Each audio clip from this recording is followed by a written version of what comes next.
What's going on, everybody? Mortem here, this time bringing you some first impressions for a little indie game you've probably never heard of, Fallout 3. Which, believe it or not, I've genuinely never really played before now, outside of a single time in high school, which was essentially just the intro sequence and messing around a little bit in Springvale and Megaton. Which is especially interesting because if you've watched the channel much at all, you probably know that I love isometric CRPGs. I've reviewed the original Fallout 1 and 2, New Vegas, and if you are very up-to-date with the channel, you know that I've technically reviewed Fallout 4, but that was back in 2015, and it was one of my first videos and something I need to redo. So, long story short, I'm very familiar with Fallout as a franchise, but I've kind of bizarrely never played this one, so it was, of course, on my list of things to do to fill out my ever-growing back catalog of game reviews for people. First impressions-wise, I've gotta say, I was pleasantly surprised by how easy this wound up being getting to run. Fallout 3 is of course a little bit older these days, and in particular, I'm using the Game of the Year edition over on Steam, and I had seen through the grapevine, so to speak, that people have had a lot of trouble with that one, in particular, oftentimes running into issues with the game not launching or crashing, the usual stuff you might run into, but so far it's worked pretty flawlessly for me. Started up immediately, I was able to adjust the settings I needed to adjust, and I've managed to play it for like 4 or 5 hours without a single problem. So, hopefully, I'm not jinxing it, but it looks like this one might decide to play nice. From there, let's talk about the actual game. Now, I'm sure everyone is pretty well aware that Fallout 3 marked the transition from the isometric original 2 titles into the realm of 3D, which was a huge genre shift that obviously caused its own drama and everything because, of course, change is never universally liked. But things like that have never really bothered me personally, simply because while I enjoy Fallout, I'm not quite as much of a die-hard fan as many other people are. And one of the things that was added to Fallout 3 to aid that transition was, of course, VATS. VATS being your sort of pause tactical menu for this otherwise RPG-based game to help people who are more focused on the RPG aspects as opposed to the skill-based aiming and shooting, etc. Now, I mention that in particular, despite I'm sure it being common knowledge as well, simply because Fallout 3 makes a point of giving you all of that information right up front, and I would say puts a bigger emphasis on specifically using VATS than I was really expecting, even having played Fallout New Vegas, where it's much more of a thing, but doesn't necessarily feel quite as necessary. Which could also be said of Fallout 4, which can be played entirely without VATS, really. Now that makes sense for a game that's focused on the transition from isometric into third person, especially since, impressions-wise, shooting and combat is a little bit janky in this one, I think it's safe to say. The bullet spread is weird. When you aim down sights, it's not actually an aim down sights, really, you just kind of zoom in a little on the screen. And it certainly feels a little bit strange, frankly. So that's taking some getting used to. Now, another thing that also felt a little odd is that it feels like I'm moving extremely fast.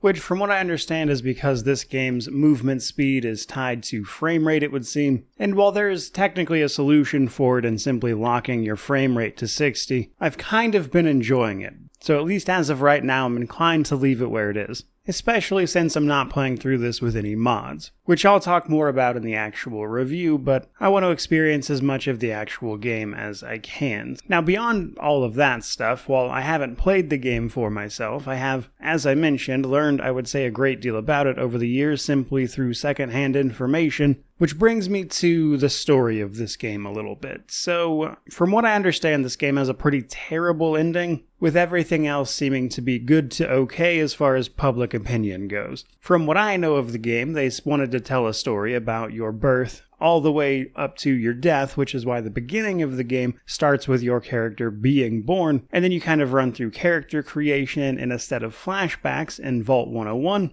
only to be ousted as you reach adulthood because your father up and vanished outside the vault without telling anybody what he was doing, which has caused a bit of a storm of problems where now the overseer of said vault is after your head because obviously you're related to your father. So you've got to escape and then track him down out in the wasteland to sort of see what's going on here. But as far as that intro goes, I have to say I enjoyed it quite a bit. I think it presents a ton of options to you that the game doesn't necessarily do the best job of highlighting all the time, Like, for instance, you're offered a gun as you go to escape, but if you choose not to take it and leave it with Amata, she can use it to defend herself later, which means you don't have to get involved if you don't want to. And little things like that I think go a long way for providing choice and consequence. But things like that are juxtaposed to what the ending has in store from what I understand, or at least originally before it was changed to accommodate very valid complaints about it, especially since Broken Steel has you live through the ending no matter what. And I say all that to simply mention that I think it'll be interesting to go through this game and kind of see where the game gives you freedom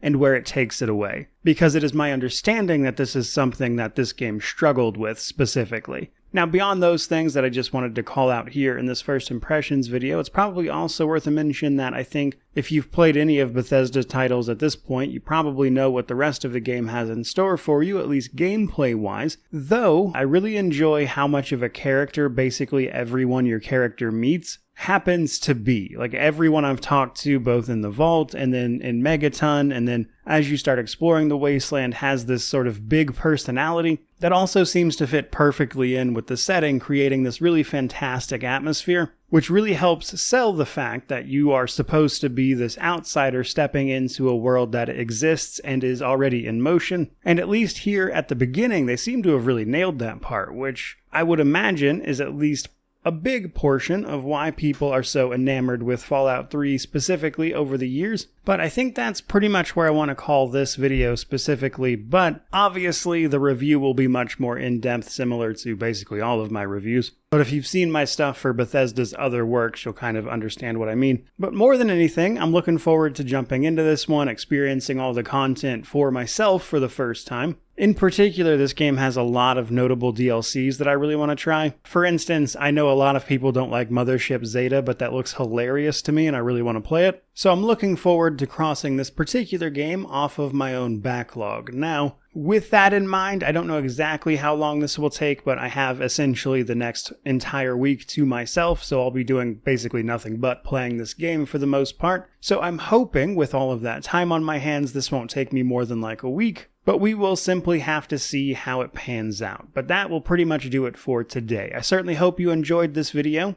If you did, don't forget to like, comment, subscribe, all that YouTube jazz. I'm sure plenty of people will have plenty to say about this one in particular. Though do be mindful, please, that I have not actually played through this game yet. And while I know basically everything about the main story, the side content is a little more of a mystery to me. So try not to spoil too much of it at the very least. But otherwise, hit me with all your Fallout 3 facts. Regardless of any of that though, truly, thank you so much for watching. I really do appreciate it. May you wander in wisdom and have an amazing day.